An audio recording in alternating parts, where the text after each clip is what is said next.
So yo, what up, what's up, good evening, and the FTV official of the Black Tiger. So, this is episode nga pala para sa sabong tips and talks para sa manok. So, good evening, ito. Flex lang natin tong manok natin kasama nung nabili. Nung isang araw. So, ito po yun, no? So, ito po ay 2 years old. Yan. 2 years old, may balancer. Sabong tips and talks para sa manok. Yeah. So, napagawa naman tayo ng video actually dahilan sa ginagawa ng iba na nagko-comment sa atin. So, para sa atin naman, may kanya-kanya tayong gusto, may kanya-kanya tayong habit or kung talagang para sa atin na mas gusto natin, di ba? So, ako gusto ko lang naman magmanok, mag-alaga. Minsan-minsan naglalaban. So, ganun lang naman yun. Nagpapa-exam. So, ganun lang naman yun eh.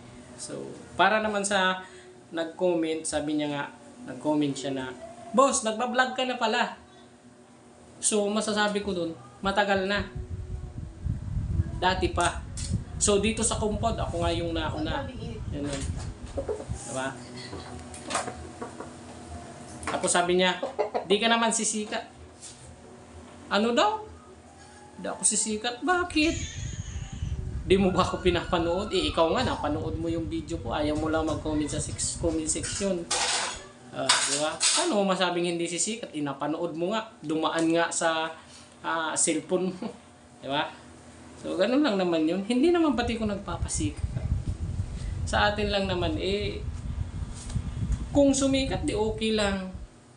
Kung may manood, okay lang. Kasi itong video na to, para lang naman to sa atin, sa akin. Para lang naman to sa akin. Kumbaga, gusto ko lang naman upload ng video. Yan. So, kung sa sinasabi niya naman na hindi sisikat, dati na po tayong may YouTube channel na hindi man ganun kasikatan. So, kumbaga, nagkaroon din tayo ng viewers, may mga comment, na mga ano natin. Tapos may marami na rin. Nagkaroon na nga rin ng advertise. Kumbaga, doon nasukita. Problema nga lang, nagkaroon siya ng violation dahilan doon sa naghigpit si YouTube. So, dati tayo nag-YouTube. Ganun yun. Kaya, tapos sinasabi niya, walang pag-asang sumikat. Hindi man po tayo nagpapasikat. Gusto lang naman natin mag-upload. So, kumbaga, bonus na lang. Bonus na lang yung kung sumikat tayo. Di ba? Or kung magkaroon tayo ng mga fans or magkaroon tayo ng followers or subscriber or manunood. Bonus na lang yun. Kasi may trabaho naman tayo eh. Kaya nga hindi tayo nakakagawa ng mga video. Yan. Kaya di ako nakakagawa ng mga video kasi may trabaho naman din ako. So pag uwi ko dito, galing sa trabaho, saka lang tayo makakagalaw. Kung minsan hindi pa nga ako nakakapagpatuka o nakakapakain ng ating mga alaga kasi magluluto. Bibili ako ng lulutuin, ulam, pagkain para sa pamilya. So ganun yun. Pero nagkaroon na naman ako ng interest kumbaga dahil lang dun sa mga nakapaligid sa atin minsan na kung akala mo kung sino ng mga makakasabi pa tayo, makakapagsabi pa tayo ng hindi maganda sa kapwa natin. So, yun. Mga Lods Idol. So, flex natin to. Yan. 2-year-old.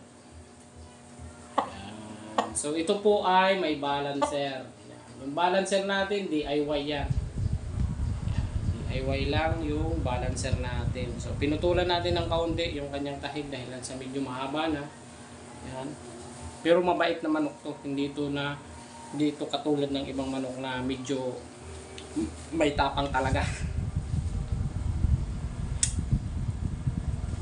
Yan. So, flex lang mga Lods Idol. Yan.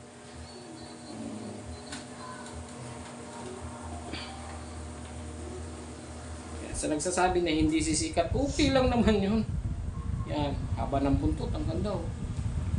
Ganda ng buntot ng manok natin. Yan. Yan.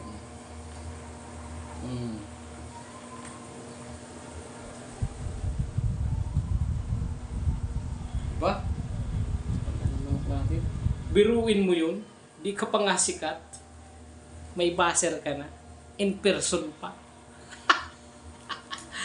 Yun ba, di ba? Hindi mo sukat akalain.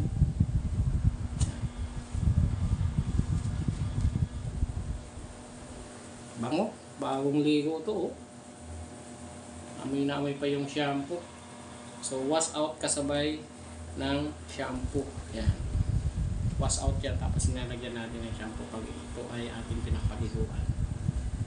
Flex lang mga lods idol. Yan.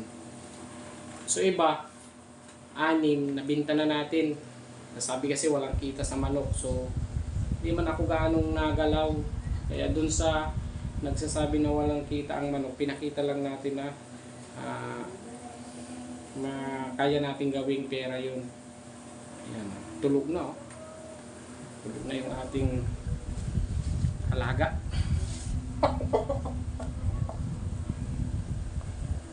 Sabong, tip and talks para sa manok. Tips and talks para sa manok. Yan.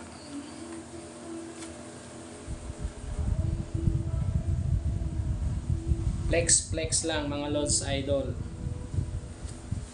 Basta ako sumikat or hindi, okay lang. Para lang sa pag-upload ng ating mga manok. So dati talaga mga lods idol, nagpi-flex ako ng mga manok ko, pero ang nangyayari, sabi ko nga, ang nangyayari pag plinix ko yung manok ko, ilang araw o ilang gabi mawawala, nanakawin na.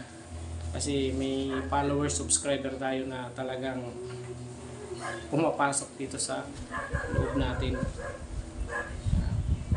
Dati yung bakod dyan, madali lang pasukin bakod. So ngayon hindi na, pero siguro magbabawas na tayo muna ng manok, kaya binibinta na natin ng manok natin yan. Yung maiiwan lang dyan yung mga sisiw at saka yung materialis. Yun ang maiiwan dyan ng mga manok natin. Flex lang mga lods idol. Ang gandang manok to. Yan, haba ng buntot. Tapos ito pa yung yung buntot niya na mahaba ay kulay itim. Tapos yung sa kabila naman kulay puti. Yan. Tanong ko lang mga idol kung yan ba ay sinyalado or hindi. Yan. Kasi minsan ang iba nagsasabi yan sinyalado raw. Puti at itim yung kabilaan. Yung pinakamahaba yan. Yan. Yung tawag dito sa amin lawi. Lawi ito eh. Ito yung lawi niya. Itim at puti. Yun. Yan.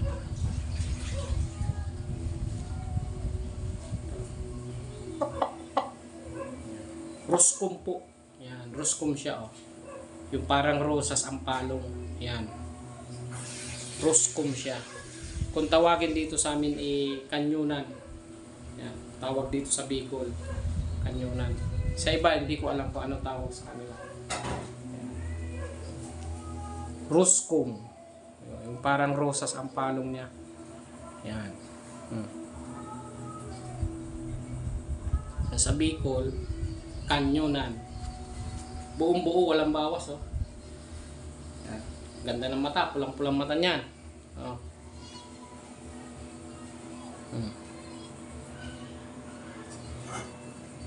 Yan ang mata niya. Oh. Yan.